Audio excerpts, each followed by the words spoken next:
What's up and welcome. This is me, you, and Switch 2. I am me, Tom Tate, and you are you. So let's talk about Switch 2. This is the latest and greatest Nintendo Switch 2 news. We're going to bring it to you every Tuesday and Friday in 5 to 10 minute snackable episodes. I'm a busy person. You're a busy person. So no need to listen to another 3-hour podcast. We're going to keep it short and sweet.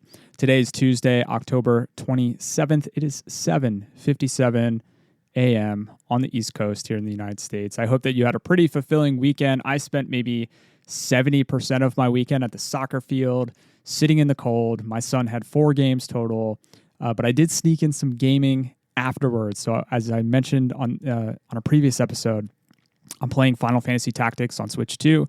Fantastic game. Super excited that this exists in its current form today and that we can play this classic game. But I also started playing a game called Dispatch. This game is not available on Switch yet, but maybe it will come at some points. This is an episodic game. It reminds me a lot of the old Telltale games. I was a huge fan of The Wolf Among Us, but I did play through the Walking Dead games. And I really liked the idea of playing alongside other players in real time. So they drop 2 episodes a week. So the first 2 episodes are out currently, and the next 2 come out in a couple days. And each episode is apparently only 45 to 60 minutes. And I played through the first one. So I like that there's a nice finite experience cooked into each sitting, so I can just sit down and know exactly how long I need to play for to get that experience. Right, so Dispatch is a cool game. I definitely recommend it if you have like a Steam Deck or a PC, or it's also on PS5.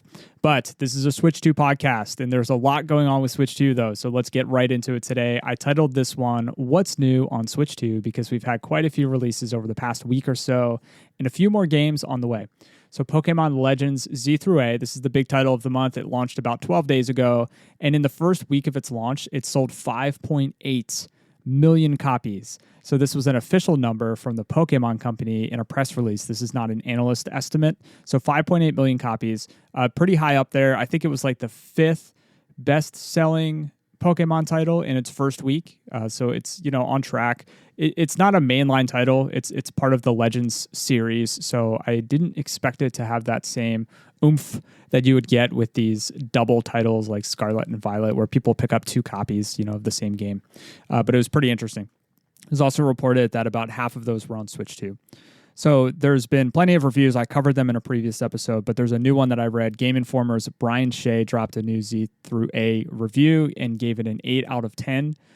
He wrote, even though the last time I visited Lumiose City was over a decade ago in Pokemon X and Y, I couldn't help but shake the constant feeling of deja vu. Not for the city, but for the Pokemon routine. Still, where Legends Z through A does experiment with the Pokemon formula, it succeeds in delivering a novel experience that will hopefully encourage Game Freak to continue challenging what Pokemon games can be in the future. So I listen to a lot of podcasts, and I listen to a lot of Nintendo podcasts, and it feels like this is a recurring sentiment that, yes, this is just a Pokemon game. And if you like Pokemon, it'll be perfect for you. You know what you're getting here. It's just more Pokemon. And for a lot of people, that's probably a wonderful thing.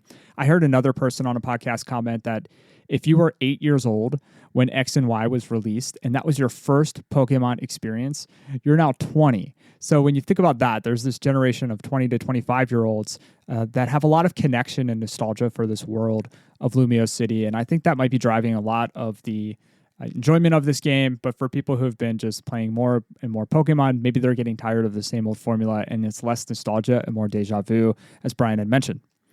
But we've got a lot of other games to choose from, so if you're not interested in Pokemon, maybe you are enjoying Pokemon, but if you're looking for your next title, there have been multiple games that released over the past week. We had PowerWash Simulator 2, Plants vs. Zombies Replanted, Persona 3 Reload, Full Metal Schoolgirl, and Archives 2 Midnight Landing. All of those dropped last Thursday. That was on October 23rd. And then we have 2 Point Museum releasing today. And then later this week, we have Majogami and Mortal Kombat Legacy Collection. I think that's on Thursday. So there's plenty of games that are releasing on Switch 2 if you want to pick up a new title. In an earlier episode, I referred to Full Metal Schoolgirl as a game that required me to enter my birth date into the Nintendo store to see the content because of its adult rating. Mature rating. It's not anything significant. It's a third-person shooter with some roguelike elements, and it is very much kind of an anime girls with guns style game. The art style is actually very cool. I actually think the art style of this game is pretty awesome. But I read a few underwhelming reviews. IGN's Michael Hyam wrote, "Once you've given Full Metal Schoolgirl a couple runs, you've pretty much seen it all." And they gave it a mediocre score, 5 out of 10. So your choice if you want to try this one out or if you want to pass on it. I also want to give a quick shout out to Once Upon a Katamari.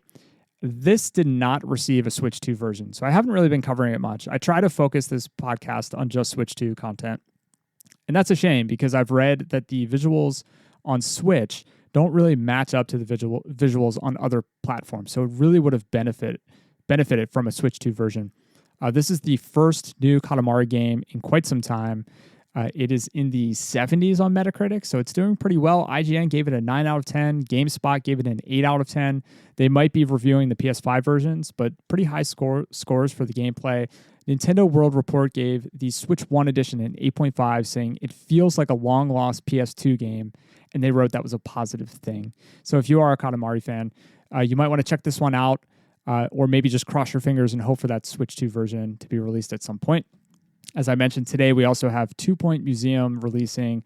This is a management sim style game where you build and curate museums. They've done hospitals and universities in the past with 2 Point Hospital. I grew up playing SimCity and Roller Coaster Tycoon and Zoo Tycoon, so these types of games have a lot of appeal to me. They do have a significant amount of nostalgia too. But I'm so used to playing them on PCs, right? So Nintendo Life's Alex Olney scored it an 8 out of 10, saying 2 Point Museum might be the best 2 Point game to date, so pretty high praise. Joy's endlessly entertaining gameplay loop, new mechanics added constantly without being overwhelming, expeditions and dilemmas change more than you'd expect, masses of game time, and they keep adding more. Superb soundtrack, genuinely funny. Cons: some disappointed performance wobbles as museums expand, and no mouse mode. So I think that's a big thing if you're used to playing these style games on PC.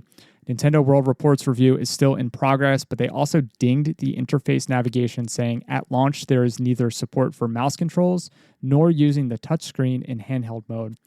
This may sound trivial or gimmicky, but with the amount of menus and tools you'll need to manage, I found this often to be deeply annoying. So some feedback from the Nintendo World Report review, which again is still in progress. Okay, all of the recent releases really makes me yearn. I was thinking about this, really makes me yearn for the days when you could go rent a video game for a weekend.